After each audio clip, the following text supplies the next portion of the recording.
Welcome to Do Your Dailies, the podcast designed to help you on your journey of addiction recovery. We're going to go through the big book of AA and use our collective experience, strength, and hope to help you understand what addiction recovery really looks like. So grab some snacks, sit back, press play, and dig deep. Thanks for being here. Hey everybody, welcome to this episode of the Do Your Dailies podcast. I'm Chris. I'm here with Dave and Joe. How are you guys? Chris, I'm doing well. I'm glad to be here on this beautiful Monday with you and Dave to kind of jump into the big book and take this opportunity to, share more of my experience, strength, and hope with you and our audience and Dave. So, I'm doing well. I was in a competition this morning. Went out and went walking and a little stiff from yesterday's workout, and a fellow that was older than me, I could tell, and his wife passed me as I was walking. And they had quite a smile on their face that they were passing me. I dare say it was a smirk. oh no. And I thought, I'm going to take you out. Mm-hmm. And someone might say, well, Dave, that's your ego. And I would say, absolutely. It's at a high-functioning level. And, of course, as I started to pass them, they made a right turn and left the race. I don't know that they knew there was a race, but so point being, as I won today. Yeah. They passed me, but I got them. I got them in the end. I beat an elderly couple. Yeah. I'll take it. I love it. Thank you. That's a wonderful way to start off. We agnostics, to our listeners, to our audience, turn to page 53 in the big book, if you will, right smack in the middle. We're going to read something that we ended on last episode, and it says this: when we became alcoholics, crushed by a self-imposed crisis, we could not postpone or evade. We had to fearlessly face the proposition that either God is everything or else he is nothing. God either is or he isn't. What was our choice to be? Any thoughts, gentlemen, before we jump right to that next very paragraph? Well, that first part to me, we had become alcoholics, crushed by a self-imposed crisis that we could not postpone or evade.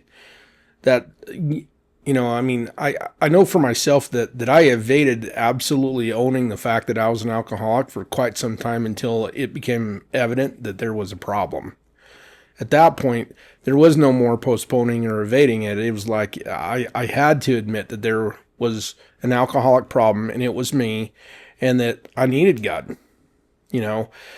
I read that, and what really good just kind of stands out to me is that for most of the men and women I've worked with over the years, if they were just absolutely honest with themselves, that self-imposed crisis is one that they've all gone through.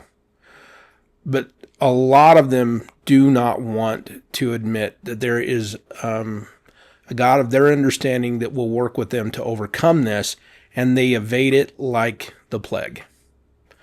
And so this paragraph that we've read and that we're getting into is vital, because I truly believe that that pretty much sums up what the big book's all about.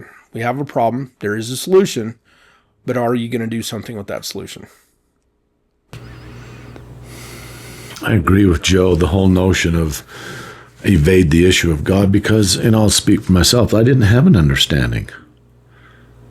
And if I were to have voted back then, and if someone would have asked me, Dave, do you think the universe or God is for you or against you? I'd have said, well, he's against me. I had no other, I didn't have an understanding whatsoever. So I find it fascinating that several times in the pages prior to this, and here we are again, we're not mincing words. They're saying very candidly a God.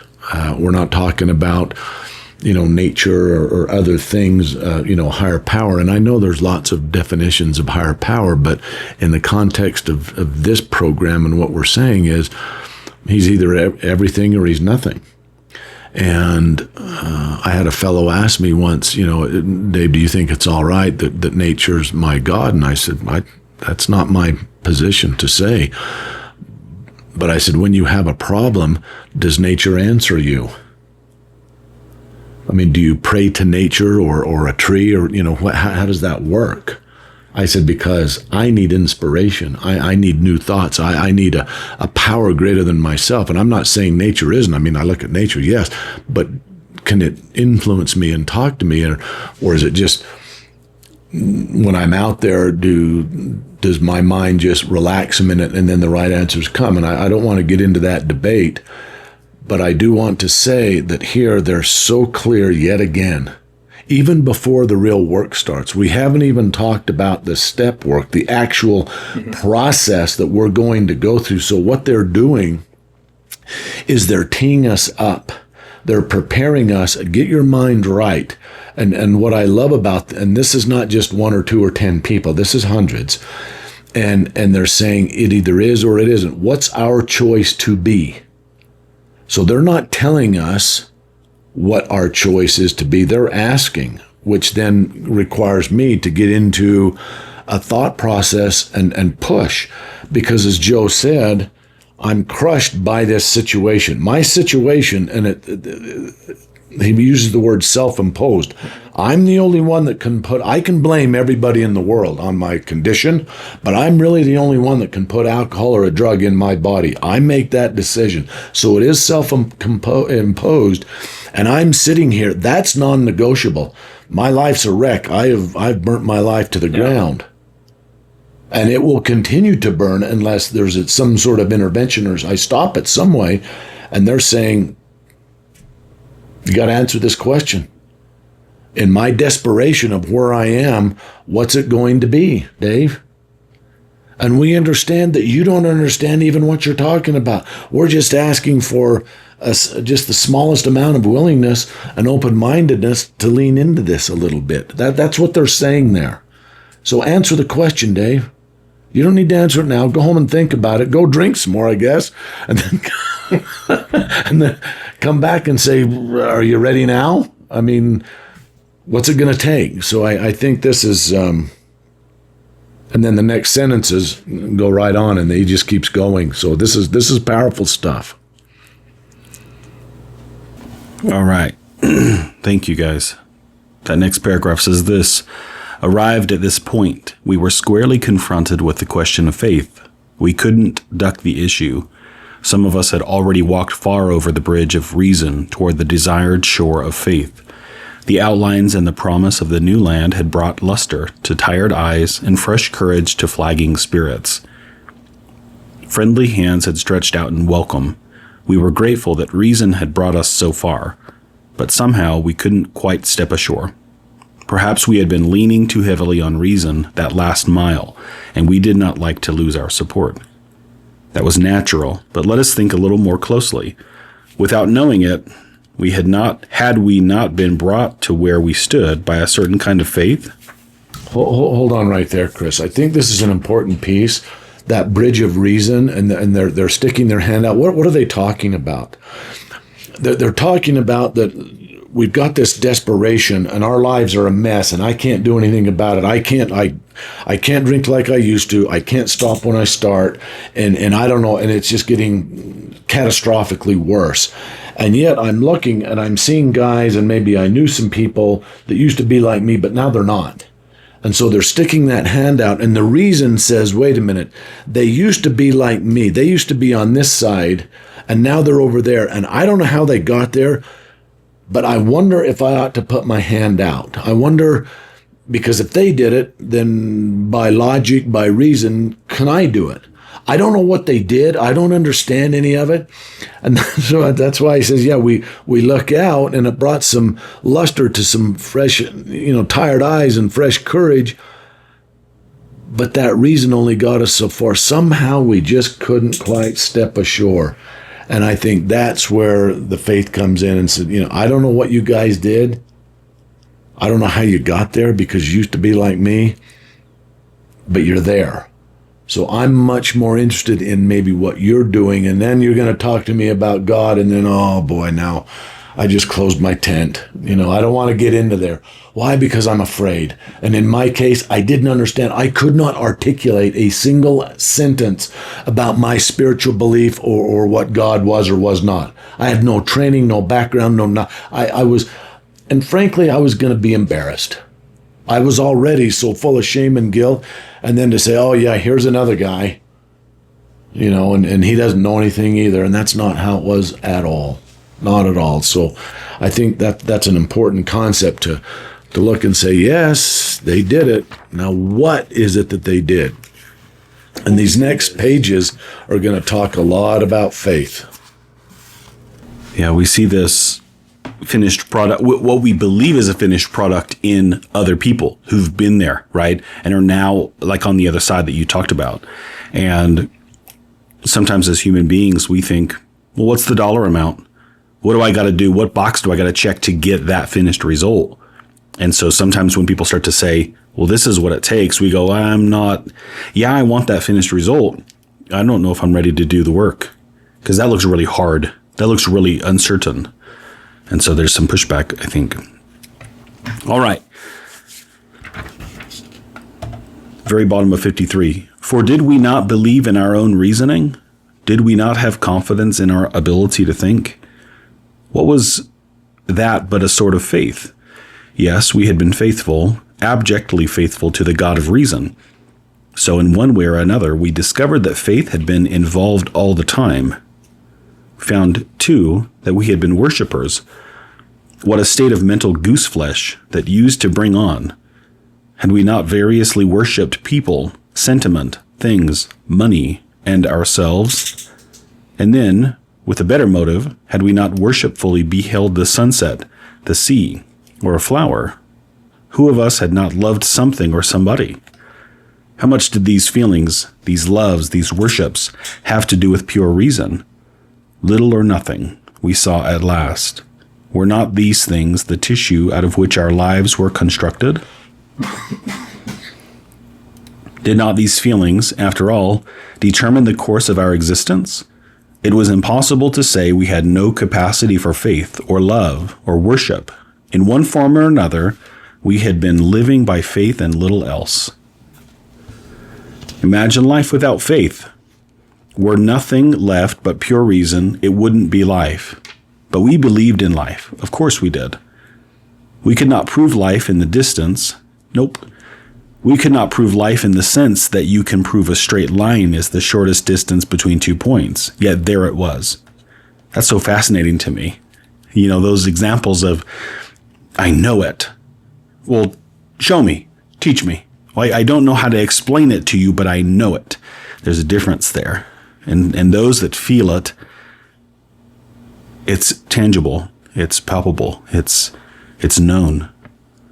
But it's not necessarily quite so easy to explain it.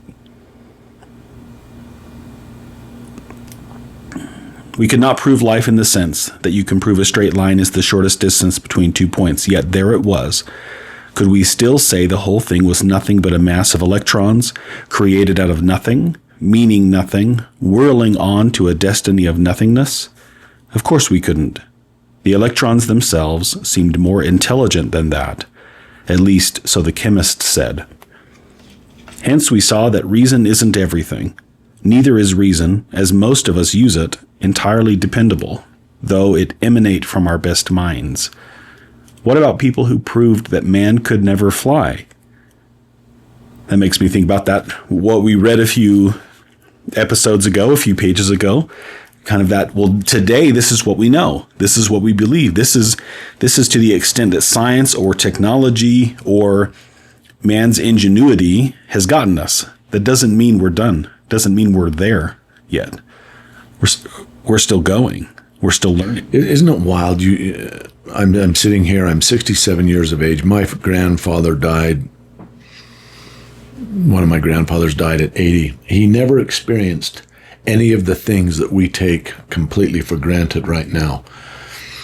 We never saw anything. Never saw a computer. Never. His phone was on a wall and with a rotary. Mm-hmm. We hold more. You hear this all the time. We hold more computing power in our hands than they did the launched, the Apollo took them into 13. the moon. Yeah. Yeah. He knew none of that. I was thinking the other day, the truck that I worked on, or I drove when I was a kid, they put a block so I could drive it in the fields to haul hay. It didn't have power steering. He's never experienced power steering. Wow. I had to put my whole weight on one side to turn it, and then I always went into the ditch. They always had to run up and help me turn it because it was so hard.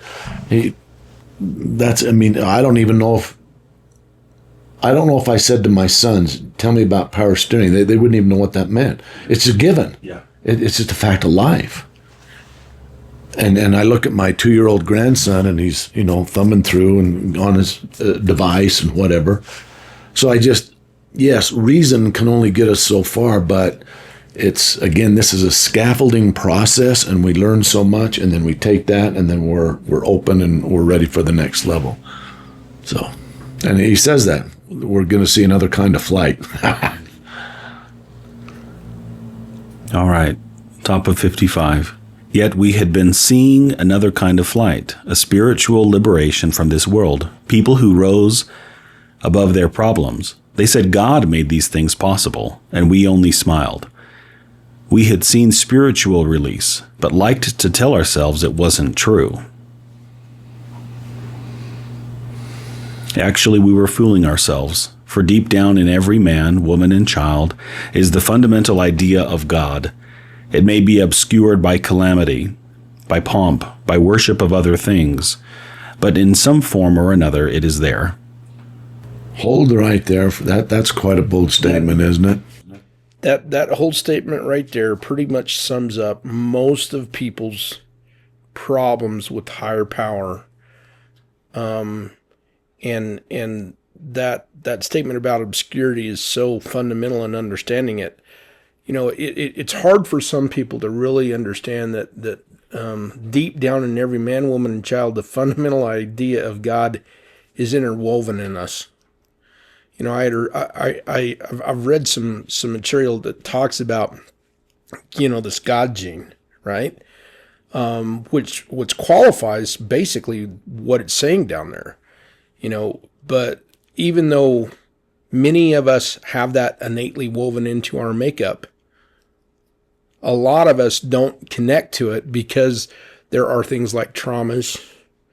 There's things that have occurred that diminish our faith and enhance the whole reason I've got to see this logically. I can't look at it in any other way. And, I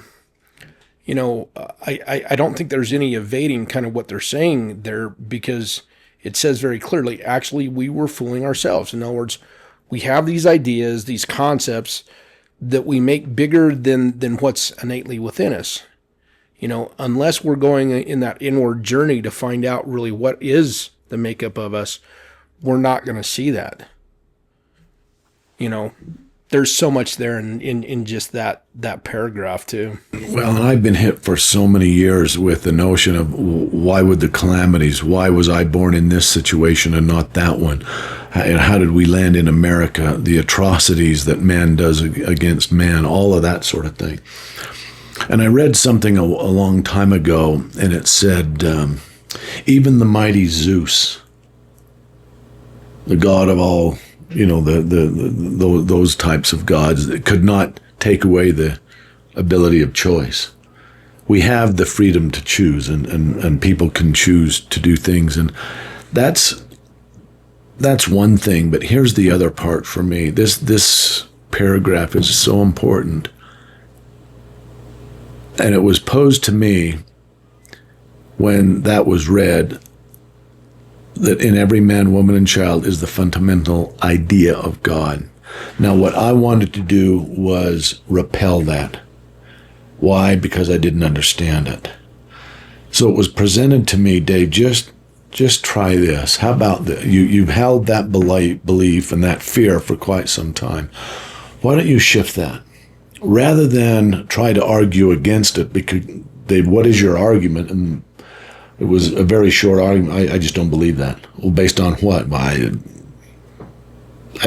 There was not much there. And we can get very articulate about it now as to why we don't believe that. Versus, why don't I take a flyer? And why don't I try to find out how it's true? What does that mean for me if it's in there? How might I find out? Let's go on a Lewis and Clark expedition to the valleys and rivers and mountains completely unknown. Let's put on the mindset of open-mindedness. This is why this is so critical. And remember, they told us to go read the spiritual experience 3 times before we got here. This is part of that open-mindedness. So that's a bold statement. The fundamental idea that is in there. Well, Dave, why don't you open up your heart and your mind? Why don't you go ask? Why don't you ask others? How do you find it that God resides in you? Take a completely different 180-degree shift in your mindset and go see what you find. And if you come back with nothing, then okay, that's nothing. But I suspect you probably won't, because there's many, many people that have had profound experiences and will give you value, will give you insight, they'll give you stories, they'll teach you of their experience, and then you can put together with your readings, your interviews, your talks, all of that, what it means to you. But right now you don't have anything, and you're just basically shutting down. And this is a program of opening up. And that right there was such a pivotal experience for me. So I challenge you to go find out how that might be true for you as opposed to false. I love that. A little action step, a big action step. But we have an avoidance and maybe a fear or anxiety around what we don't know, what we can't explain, what we don't understand. And so often it's easier, I think, to push stuff away and distract ourselves with other things. The fear of, what if I'm wrong? What if I believe something and then it ends up being not true? And then am I a fool? Or whatever else it is, the kind of the spiral of anxiety. And the reality is, it's so difficult for us to just let go. And I would echo that invitation, and also invite the viewer to get rid of the distractions for a moment and to just sit in stillness and notice what comes up. So if we go just a little further into that reading, it tells us very clearly what we should do. And they teed us up for this. Yeah. Back on page 27, this was Jung, Dr. Jung. Old ideas, old thoughts, old habits, cast aside and embraced a whole new. This is a perfect example. So he was forecasting back then, and now this is it. So that wasn't just some fancy words. That was some instruction about how to do this now. For faith in a power greater than ourselves and miraculous demonstrations of that power in human lives are facts as old as man himself. We finally saw that faith in some kind of God was a part of our makeup, just as much as the feeling we have for a friend. Sometimes we had to search fearlessly, but he was there. Now, I want to stop us right there, and I want to just add something to that. The only step that we have that has that word fearless in it is which step? 4. Yep. I think that when it really comes down to it, one of the things that we have to do is we have to do a searching and moral inventory of ourselves fearlessly to find out the things in our makeup that are blocking us from this journey of connecting to a power greater than ourselves. And I believe when it says sometimes we had to search fearlessly, but he was there, I think that the step forward journey is a journey of finding a greater reliance and relationship with the divine. Well, I've got those 2 words underlined, search fearlessly. Those 2 words, that's an entire conversation just right there. Because if I search fearlessly, that means I've identified and somehow rectified all my fears. That's some kind of task. I don't, and we were talking beforehand, my experience has been that there were oft times I didn't even know what I feared. I just felt the weight of it. Yeah. And I had to get some real clarity about identifying in some writing exercises and some conversations about, and asking straight up. And I'll just say this: I asked God straight up, what What is that I don't even know that is paralyzing me? What fear do I have that you know that I don't? Could you help me with that? Because how do I search fearlessly? I unless I've done some of that work, and we're going to go into it.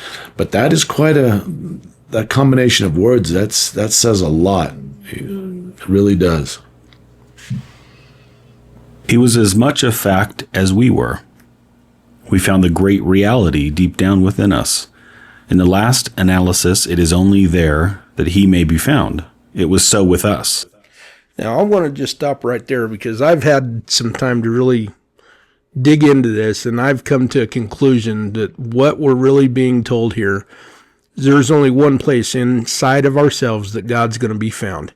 It's not outside of ourselves. It's inside of ourselves. And it says it. We found the great reality deep down within us. In the last analysis, it is only there that he may be found. I believe what they're talking about is the heart. God lives within our heart, but there's so many, if we have hard feelings and we have associations with resentments and people, places, and things are keeping us from going on that inward journey of finding that God is within us, we struggle with that whole paragraph. You know, I personally believe that step 4 is about removing those blocks and getting to like the true flexibility of like what the heart was really meant to be, was being an open vessel that doesn't have that hard case that's going to protect me from you because you scare me.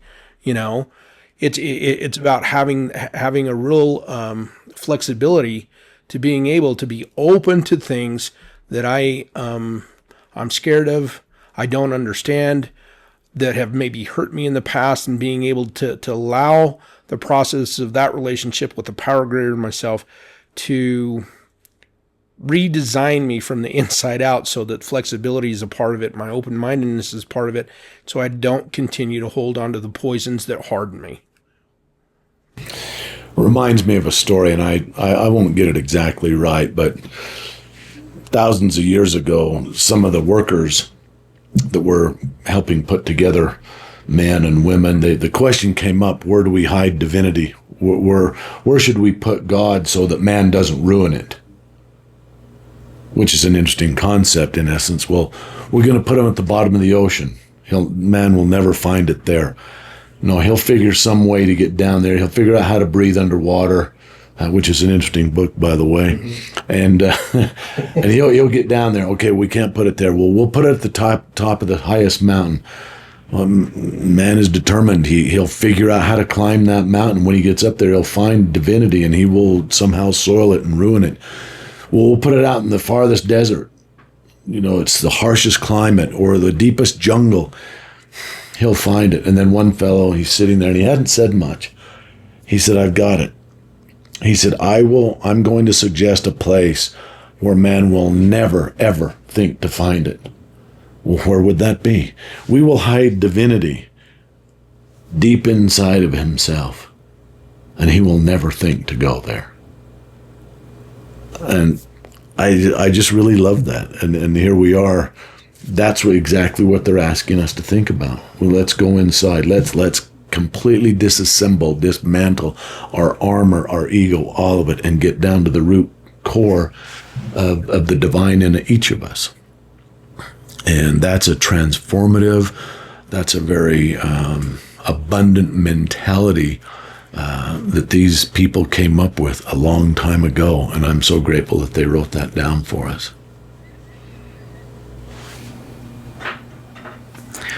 I love that story.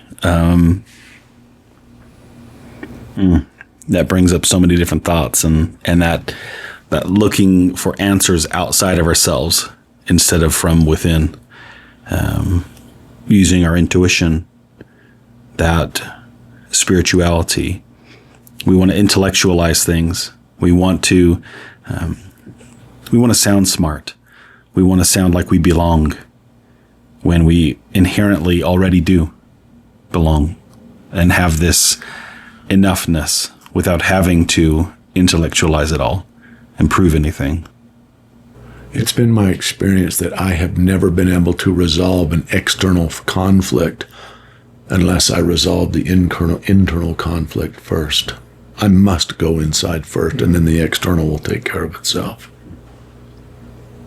That I've experienced over and over. Get it right, whatever I need to do inside. My perspective change, my vision change, all of it changes, my skill set, all of it, if I do the work on the inside and access and release that divinity that's in me, then the external stuff seems to take care of itself. Yeah. It's good stuff. Where do we wind up? This is on 55. It says, we can only clear the ground a bit. If our testimony helps sweep away prejudice, enables you to think honestly, encourages you to search diligently within yourself, then if you wish, you can join us on the broad highway. With this attitude, you cannot fail. The consciousness of your belief is sure to come to you. In this book, you will read the experience of a man who thought he was an atheist. His story is so interesting that some of it should be told now. His change of heart was dramatic, convincing, and moving. Our friend was a minister's son. He attended church school where he became rebellious at what he thought an overdose of religious education. For years thereafter, he was dogged by trouble and frustration, business failure, insanity, fatal illness, suicide. These calamities in his immediate family embittered and depressed him. Post-war disillusionment, ever more serious alcoholism, impending mental and physical collapse brought him to the point of self-destruction. One night, when confined in a hospital, he was approached by an alcoholic who had known a spiritual experience. Our friend's gorge rose as he bitterly cried out, "If there is a God, he certainly hasn't done anything for me." But later, alone in his room, he asked himself this question: is it possible that all the religious people I have known are wrong? While pondering the answer, he felt as though he lived in hell. Then, like a thunderbolt, a great thought came. It crowded out all else. Who are you to say there is no God? This man recounts that he tumbled out of bed to his knees. In a few seconds, he was overwhelmed by a conviction of the presence of God. It poured over and through him with the certainty and majesty of a great tide at flood. The barriers he had built through the years were swept away. He stood in the presence of infinite power and love. He had stepped from bridge to shore. For the first time, he lived in conscious companionship with his Creator. Thus was our friend's cornerstone fixed in place. No later vicissitude has shaken it. His alcoholic problem was taken away. That very night, years ago, it disappeared. Save for a few brief moments of temptation, the thought of drink has never returned. And at such times, a great revulsion has risen up in him. Seemingly, he could not drink even if he would. God had restored his sanity. I think that really needs to be understood, is that when it says, thus our friend's cornerstone was fixed in place, I believe that last sentence, God had restored his sanity. I mean, that's everything that's a direct promise right out of step 2. Came to believe that a power greater than ourselves could restore us to sanity. I think for too many of us, we're locked into that, the God of logic and reason, and not taking that leap of faith. And what this whole chapter has been inviting us to do is like take our reason, take our judgment, and allowing ourselves an invitation to say, look at the bigger picture. There's more out there beyond just your logic and reason. Can you open your mind to expanding it beyond that so that you can step, literally, as it says here, from bridge to shore? We talk about, that the alcoholic is insane. And if you look at that word, sane, comes from, health. The same means health. In means without. So without health, and God restored his health. What health? Spiritual health. And then would soon follow without the drinking, of course, the physical. But, this is quite a story. And he put this in there. Who are you to say there's no God? And he hit his knees, and then he felt this rush and all of that. I have felt something. I've never felt that. I can't recount a story that happened to me like that. I can feel warm feelings and that sort of thing. So I think it comes to all. But I think this is an important story to include, because this is a wholesale drastic shift. He was so angry, so upset, and who am I to say there's no God? Well, that's an interesting question. What evidence do you have there is no God? Mm-hmm. And who are you to say there is none? And then some reason, is everybody wrong? And he starts to open up just a little bit, and then this happens, and then, it built quite a foundation. So I just point that out. We're not saying that everyone's, and Bill had a similar experience as well. If we go back and read his story, but however we get there, and is it determined? Is it based on how much we believe? I don't know. I won't get in there. All I know is that it happens, and that's what's important. And again, this is because of some open-mindedness, throwing away old thoughts and ideas and giving something new a shot. Or, as the fellow told me, Dave, go ahead and go back and drink. You know how that turns out. Hopefully we'll see you tomorrow, because you might not make it. Right. Now, he wasn't predicting that I would die, but I was on that path. Right. Why not give this a shot? Why not give it a shot wholeheartedly and fully, and not half-baked measures? And if this can happen to him, well, why couldn't that happen to me at some point? Why would it not happen to me? That's the attitude I'm asking you to consider, versus, no, that will never happen, or that didn't happen. What is this but a miracle of healing? Yet its elements are simple. Circumstances made him willing to believe. He humbly offered himself to his Maker. Then he knew. Even so has God restored us all to our right minds. To this man, the revelation was sudden. Some of us grow into it more slowly, but he has come to all who have honestly sought him. When we drew near to him, he disclosed himself to us. Now, I'd like to make an invitation to those who are actually listening that that's also a promise. If you read the spiritual appendix, everything that we just read is found in there. Okay? It clearly says it might not be exactly like it's written in these last 2 pages. Most of our fellowship is of the garden variety. It happens slowly over time, but it will materialize as long as you work for it and you have the principle of remaining open-minded to spiritual principles.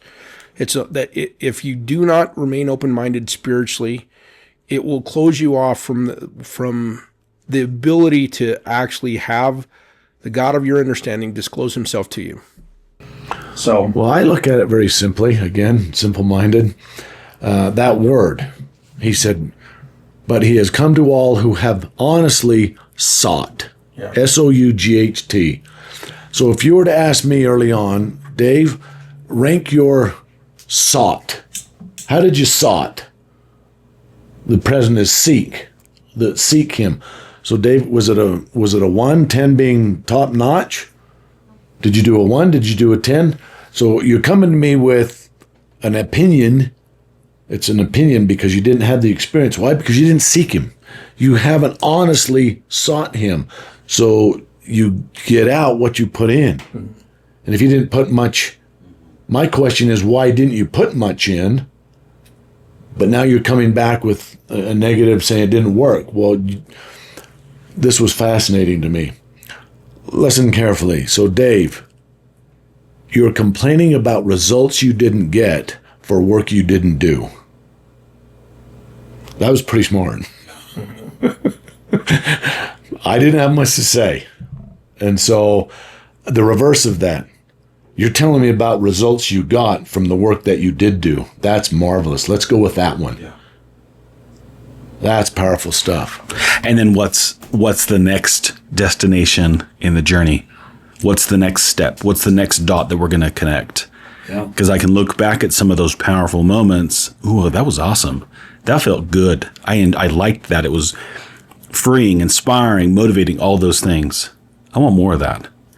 And I think when we recognize those traits in another human being, we go, what's their secret? What are they doing? What are they up to? I like that. Joe talked about this, the spiritual experience, along with what he was quoting back there. It also says that many of us will see a change in us long before we see it in ourselves. Yeah. So to your point, Chris, people see, I don't know what's going on. You look different. You're acting different. Maybe my seeking effort is paying off. It's worth it. It's worth every last ounce of energy and heart and soul you put into it. I'll arm to the square testify to that. I'll double that. We'll make it unanimous. It's quite a promise and then quite a statement. He will come, and when we drew near to him, he disclosed. This is all past. This is not opinion. Mm-hmm. This is experience. This is what they're reporting. They're giving you, again, this is a scouting report. They're telling you what happened. He disclosed himself to us. Well, that's some juice, folks. Yeah. And it's not my experience is going to be, has been and will be my experience. And I think a higher power, I think God connects with human beings according to what they need in that moment. That's been my truth. That's been how it's happened for me. And I don't know how to explain it. I don't need to explain it. I find that the more I feel God sees me and understands me and reveals things, I need to explain it to others less. Because it's mine. It's meaningful. It's powerful. And we don't suggest that our experience is going to be yours to the audience. But we encourage you to seek him. We encourage you to seek that connection, that relationship, that power.